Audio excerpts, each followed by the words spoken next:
Hi, welcome to Dear Dilemma, where you send in your dilemmas and we answer them. Do you need an outside perspective? Advice anonymously? We're here to help.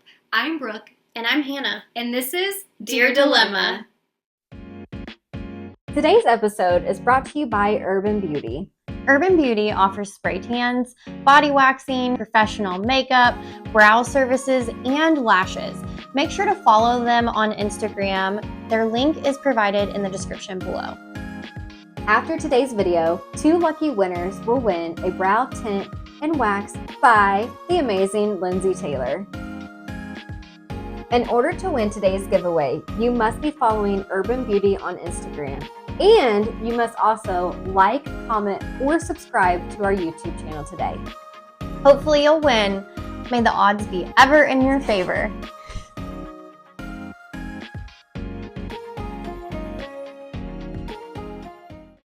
Welcome back to Dear Dilemma.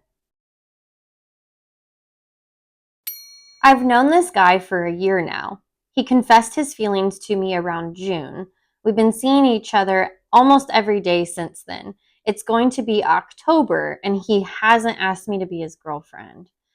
He says stuff like he's going to ask me something soon with the intention like to be his girlfriend. This is in parentheses, to be his girlfriend. Is this a red flag?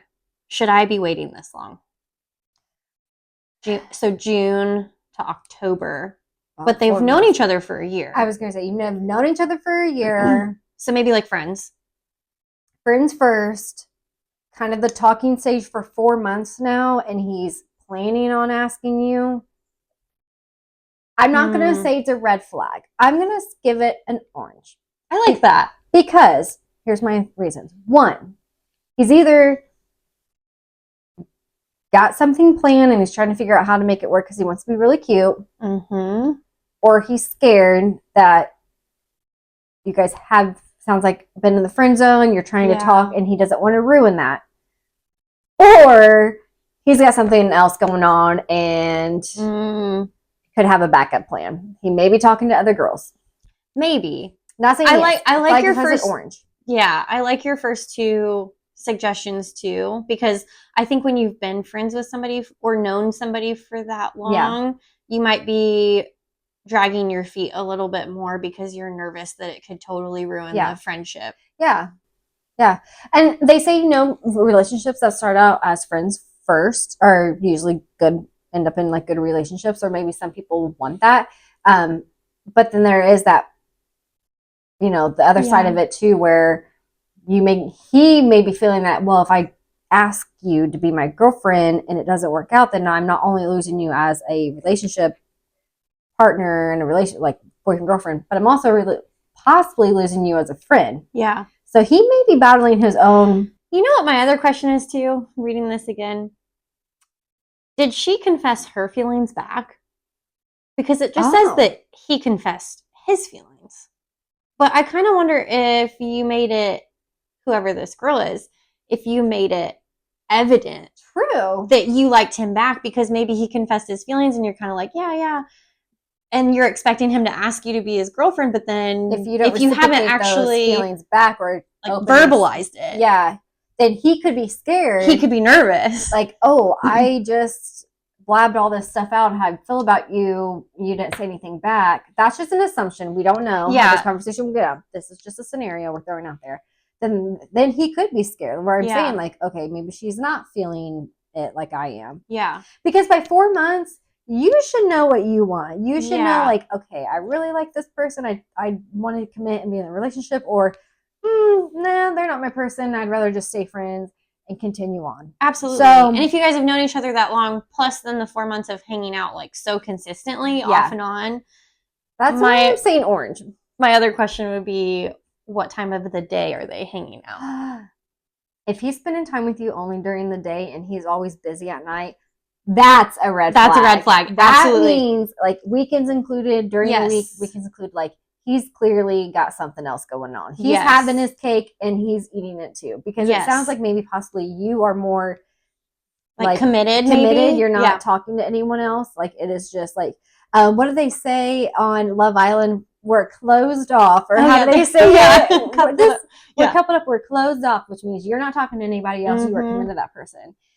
Where he might not be closed off, and he's a little bit more open. So He might be waiting for the bombshells to come in. yeah. But he has a bombshell in front of him. Yeah, not You really. I know. Yeah.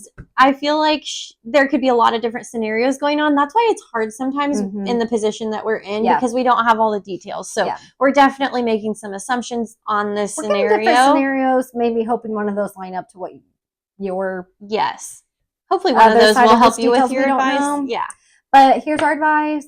I think have the conversation again and tell him your feelings too if you have it, and just give him an ultimatum. Yes. And say like, hey, it's been Yes. 4 months. We've known each other for a year. I really am feeling you. I really want to be in a relationship with you.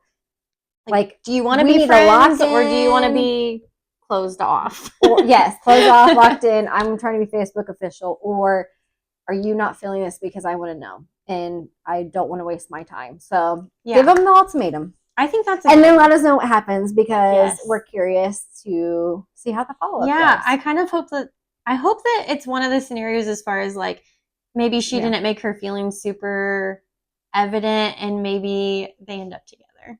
I'm kind of secretly hoping that you guys end up together. If it's that and he's not like maybe a he wants playboy. to be cutesy and he's trying to figure it out and make sure that you're, on the same page. So we'll try to stay positive. Another conversation needs to be had and confess your feelings, give him an ultimatum, and let us know. And for anybody else that maybe has some insights, go ahead and drop some comments. Let us know what you think too. Maybe what are some other scenarios that we didn't think of? True. Yeah. All right, I'm going to go ahead and move on to one other submission here. Okay. I absolutely love my job. I have great coworkers, earn a livable wage, and can honestly say that my boss is the best supervisor I have ever worked for. That's a plus. She accommodates my sometimes hectic schedule and is always available when I need something. My dilemma, however, is that I have been given a lot of tasks on top of my normal work. I am struggling with time management and with understanding some of the materials I am responsible for. Normally, when I ask my boss for help, she always offers great advice and helps me through the work I'm doing. Sometimes, though, she will just tell me, "You got this," when I express my concerns about getting the work done in a timely manner. How do I tell her that while I'm very confident in my ability to get the work done, the stress of it all is sometimes so overwhelming that I really don't feel like I got this and I need more guidance from her? I don't want to seem like I can't handle the work, but I'm also human and can only do so much. That's true. I think first starting off, it sounds like you have a boss that is going to be understanding. Yeah. And willing to maybe lighten the load or help you find a way or a path that will be successful to get the job done. Especially if you're saying like she's very supportive and she does help and everything of that sort, that I think conversation needs to be had. I'm kind of in the same boat right now with my position. Someone had left and I got all of their accounts and I'm handling a lot more than I've ever handled. And my boss is great and he's always willing to help. And he's calling me, every day to make sure I'm okay.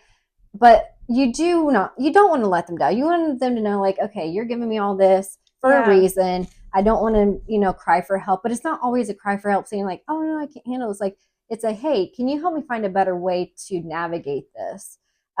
Which is kind of what I'm in right now of, I know I got this and I want to prove it to myself that I have this, but also I need your input. And I think having that conversation of, you got to be honest, for one. Yeah, you have to know your limitations. I mean, and setting boundaries at work is so hard to do. Because I feel like if you're a hard worker, your boss capitalizes on the fact that you're a hard worker and gives you more responsibilities because they know that you can get it done or you can do it or you're capable of it, which is a huge compliment, but then it leaves us feeling burnout. Yeah. If you're going through that. Yeah. Yeah. I think you're in a great standpoint of having a boss that already has a great relationship with you and great coworkers that can also support too, because that could be a situation where whatever your task is, that you may get help from one of your coworkers. That's also sometimes rare to have, where like I lean on mine a ton because they've been in the industry that I've business industry that I've been in for a while now, so I can lean on them for support, which has been super helpful, because I was nervous when I first got told I was going to take on all these extra accounts and what I had to do, and I'm thinking, oh my goodness, I'm like leveling up 2 levels from what my position is now. Reached out for help from my boss and then my team, and they're not taking the load off me, but they're helping guide me in a way that it'll make it more easy. It's a good idea for to me. ask the coworkers too, maybe Yeah. just not her boss, but other coworkers Yeah. that might be able to provide guidance. My other question would be if the workload that's additional to normal responsibilities, is that just short term, or is that something that's expected for like long term? This is going to be a normal thing for her, because then you have to find a whole new routine that's going to accommodate to all those extra job tasks that you may have to do. It's not just, okay, hey, it's going to be like for me, it's just temporary until like a busy season or something like that. Yes, it's just going to be until the position is filled. But for you, if this is a whole new, your new work day, this is what my work day is going to look like from here on out, that is definitely for sure a conversation you need to have, because you want to make sure you're not feeling overwhelmed and you're not thinking in your head that after you get off work, oh my gosh, I still need to do this, and this. Yeah, because then it's harder to have that separation. Yeah, you end up taking that stress home with you. Yeah, or if you're like me and you work from home, you just never leave. It's always there to haunt you in your dreams. Always looking at you. I'll think like, oh, I should have done this, and then I'll write a note real fast so I know to do it on Monday. It's like, what do I want to, like the Monday haunts or whatever? The Monday scaries, is that what it's called? Sunday blues and the Monday scaries. Yes. So I would say my advice to you is have a conversation with your coworkers to see if there's any way. And then since your boss is supportive, definitely have a conversation with her. And maybe set those boundaries too. Like, hey, I think it's awesome that you're giving me these additional work tasks. Do you think that these are going to be a consistent thing that I'm doing? Find the timeline. If so, I need to figure out a better way for time management. Do you have any suggestions for me on that? How can I be better and meet your expectations? Because then it kind of puts the ball back into the boss's court, I think, in a sense. And then the other thing, she's supposed to be guiding you as your boss to make you successful too. You're not going to drown. She's not going to let you drown. On the flip side, I kind of wonder too, like the boss is saying you got this, which I think is just her way of providing encouragement. Yeah, not saying like she's not going to help. It's like, hey, you know you got this, right? Like, remember, like you can do it. Or it also could be that her boss is also stressed out and she's delegating some things to other people because she's overwhelmed and she trusts you enough to maybe give you a couple of her tasks that she's having trouble with. Yeah. Because a good manager and a good leader sometimes has to delegate those other tasks to other trusted individuals.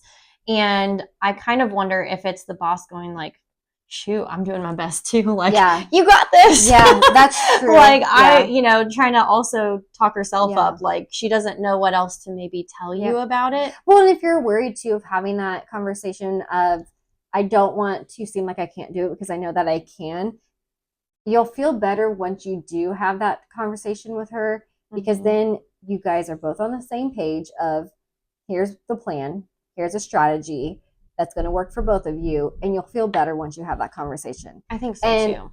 Your boss wouldn't have given you those tasks if she didn't think that you could handle them. She knows you can handle them. Absolutely. So don't fear that she's going to It's kind of a secret compliment, really, I think. Yeah. If you take it that way. Well, sometimes unless you have a really bad boss, which has happened before, and that's true. Or bad coworkers. Maybe it's not even the boss. Sometimes it's the coworkers that are can't just lazy, get stuff done. And you're like, okay, why am I doing everybody's work? Like, pay me all your salaries. Because if you're going to sit there and do nothing, I want it all. So I definitely encourage you to have that conversation.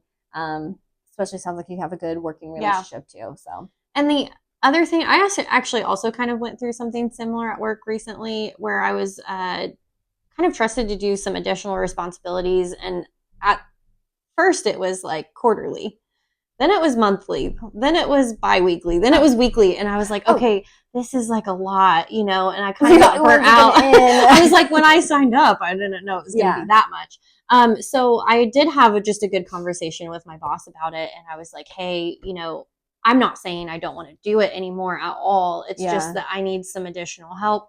And also trying to bring in these newer employees that maybe need to learn and gain some more confidence in that role that I was asked to do. And my boss was super understanding and cool about it. I just said, I'll finish out the year. Yeah. Because I tried to put a timeline, like you said. Important. I'll finish out the year as expected because I told you that I would do this, but now it's getting to be a bit too much. I'm a little bit burnt out. I think it's time for someone else to help take the reins. And then she's like, okay, cool. And actually she helped take some of that away even quicker than the end of the year. And just remember, like, they're your boss. That is part of their job, to delegate and help the employees. Like, that is why there is a tier system. You're under your boss. Yeah. They are supposed to guide you as they have a boss who's supposed to guide them. So highly encourage you to have that conversation. Let her know, you can handle it, but let's come up with a game plan and 100% figure out that timeline. So, absolutely, okay, this is just temporary. I can figure it out on my own. Or if it's going to be long-term, we got to come up with something better that isn't going to overwhelm me, even though I know I'm going to get it done on top of my other tasks, but I want to get it done right. So that's what I would suggest. And I think women in the workplace, not to kind of circle back around here for a second, but I think that we try to strive to go above and beyond because there's so much pressure for us to perform higher than maybe like even our male counterparts at work to get respect that we ultimately want to have. And not saying that there's like still sexism and all this stuff going on in the workplace. It's just that I think we have that burden of just being perfectionists at heart as women a lot. We're pulled in so many directions with our families, with our workplace, that I think we want to rise above. And if we ask for help or we try to set boundaries, we feel like we're being weak. And I don't think it's weakness. I think if anything, knowing your boundaries and being able to set that line is actually something that's appreciated. I think it's one thing I like about mine is that my boss is like the only male in the whole team. So he kind of gets to, usually it's typically like the woman's the only, like the only one on the team. Team. So he is just that, like, almost like a dad figure helping us like all out. And he's like, okay, don't worry. So I'm very blessed. And it sounds like you are too. So definitely have that conversation. And hopefully it works out. Hopefully you can get some insight on what's going on with the new responsibilities and new tasks. And hopefully it won't be for a long time. Maybe it's just like short term. We'll keep our fingers crossed for you. That way you're not so stressed out. Because like you said, you're only one person. You can only do so much, and you have to recognize that too. So good luck. Thank you for watching this week's episode of Dear Dilemma. We hope you enjoyed. Make sure to tune in every Tuesday and Thursday as we will drop new episodes weekly.